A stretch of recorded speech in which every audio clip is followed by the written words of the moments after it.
తమపై పెట్టిన తప్పుడు కేసులను ఎత్తివేయాలని ఆదిలాబాద్ జిల్లాలో రైతులు వినూత్న నిరసన తెలిపారు. చేతులకు సంకెళ్లు వేసుకుని మార్కెట్ యార్డులో ఎదుట ఆందోళనకు దిగారు. మార్కెట్ యార్డుపై దాడులు చేశారని గతంలో 50 మంది రైతులపై కేసులు నమోదు చేశారు పోలీసులు.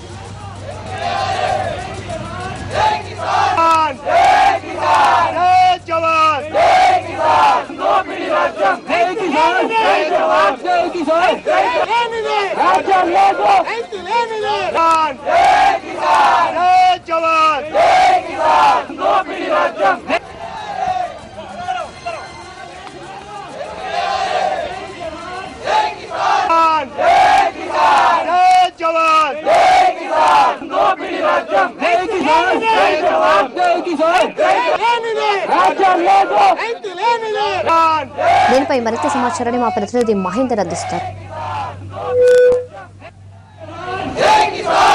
వ్యవసాయ మార్కెట్లో రైతులపై పోలీసులు నమోదు చేసిన కేసులకు నిరసనగా కూడా రైతులు పెద్ద ఎత్తున ఆందోళన వ్యక్తం చేస్తున్నారు. మనం చూసుకోవచ్చు 2 రోజుల క్రితం కూడా మద్దతు ధర విషయంలో కూడా వ్యవసాయ మార్కెట్లో రైతులు తీవ్ర ఆందోళన వ్యక్తం చేయడం జరిగింది. దీనిలో భాగంగానే కార్యాలయంలో కూడా అద్దాలు ధ్వంసం చేయడం జరిగింది. అయితే దీనికి సంబంధించి రైతులపై కూడా స్థానికంగా 2 టౌన్ పోలీస్ స్టేషన్లో కూడా 50 నుంచి 80 మంది పైగా కూడా రైతులపై కూడా కేసులు నమోదైనాయి. దీనికి సంబంధించి మనతో రైతులున్నారు, వారిని అడిగి తెలుసుకునే ప్రయత్నం చేద్దాం. అసలు ఏమైంది మీకు, అసలు అది ఎందుకు కేసులు నమోదు?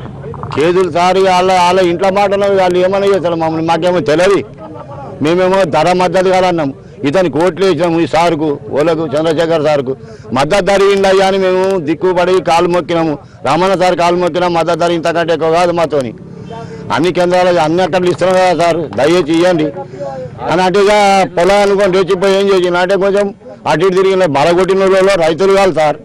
అది పలగొట్టిన వాళ్ళు వేరనే, పలగొట్టిపించిన వాళ్ళు వేరని ఉన్న వాళ్ళు అంత దొంగ నాటకాలు ఉన్నాయి. మేము రైతులం పలగొట్టే కెపాసిటీ మాట్లాడాం. మేము రైతులం మాత్రం పలగొట్టలేదు దాన్ని. తిండికి లేక పొట్టకు లేక మేము 7 రూపాయల కూలి దానికి మాకు మద్దతు ధర అంటే గంత కథలు పెంపి చేసింది. 7 రూపాయల కిలో, 2000 రూపాయలు ట్రాక్టర్ పెట్టాలా, ఈ ఎండ పెట్టాలంటే 100 గుంటల పత్తి ఎండ పెట్టాలి సార్. ప్రతి ఏటా మా మద్దతు ధర విషయంలో ఆందోళన చేస్తూనే ఉన్నారు, అయినా లాభం లేకుండా పోతుంది. అందుకే ప్రతి ఏడు మద్దతు జరిగిందని ఆందోళన చేస్తున్నాం, లాభం లేకుండా పోతున్నది. అందరిని అడుగు అతను కూడా మార్కెట్ చైర్మన్ సార్ కూడా కాలు మొక్కినాం. సార్ మీరు అలా అల్లాడుంది సార్ అన్నాం. అతను కూడా మామూలు చోన పెట్టులేక. ఎంతమంది మీతో పాటు ఎంతమంది మీద కేసులు 50 మంది మీద ఉన్నాయి సార్.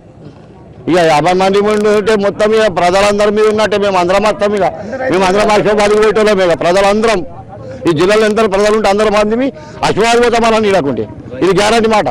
చేస్తున్నారు కదా, ఇంకా ఉద్రిక్తంగా చేస్తారు. ఉద్రిక్తంగా చేస్తాం సార్. ఊరూరులో వస్తాం. ఇక అయిపోయి మన జిల్లాలో ఎన్ని ఊళ్ళు ఉన్నాయి అన్ని ఊళ్ళో వచ్చేస్తాం. ఇది మాట్లాడితే ఎత్తివేస్తేనే టీకా, ఎత్తివేయకుంటే మరి అదే సంగతి. మనం తీసుకొచ్చి ప్రధానంగా కూడా రైతులు ఆవేదన వ్యక్తం చేస్తున్న పరిస్థితి. ప్రతి ఏటా కూడా మద్దతు ధర విషయంలో పెద్ద ఎత్తున ఆందోళన చేస్తున్న విషయం తెలిసిందే. అయితే దీనిలో భాగంగానే కూడా రైతులు వినూత్న పద్ధతిలో కూడా నిరసన వ్యక్తం చేస్తున్న పరిస్థితి కనబడుతుంది. ప్రస్తుతం ఈ రైతులపై పెట్టిన కేసులు కూడా రాష్ట్ర వ్యాప్తంగా చర్చానీయాంశంగా మారిందని చెప్పుకోవాలి. దీనికి సంబంధించి కేసులు ఉపసంహరించుకోకపోతే పెద్ద ఎత్తున ఆందోళన చేస్తామని కూడా ఇటు రైతులతో పాటుగా రైతు సంఘాల నాయకులు డిమాండ్ చేస్తున్న పరిస్థితి కనబడుతుంది. మొత్తంగా మాత్రం రైతులపై పెట్టిన కేసులు మాత్రం జిల్లాల్లో ఒక చర్చనీయాంశమే కాకుండా రాష్ట్ర వ్యాప్తంగా చర్చనీయాంశంగా మారింది. తొందరగా కేసులు ఉపసంహరించుకోకపోతే ముందు ఆందోళనలు ఉధృతం చేస్తామని కూడా చెప్పుకొస్తున్న పరిస్థితి. కెమెరా పర్సన్ సత్యంతో మహేంద్రన్ టీవీ, ఆదిలాబాద్.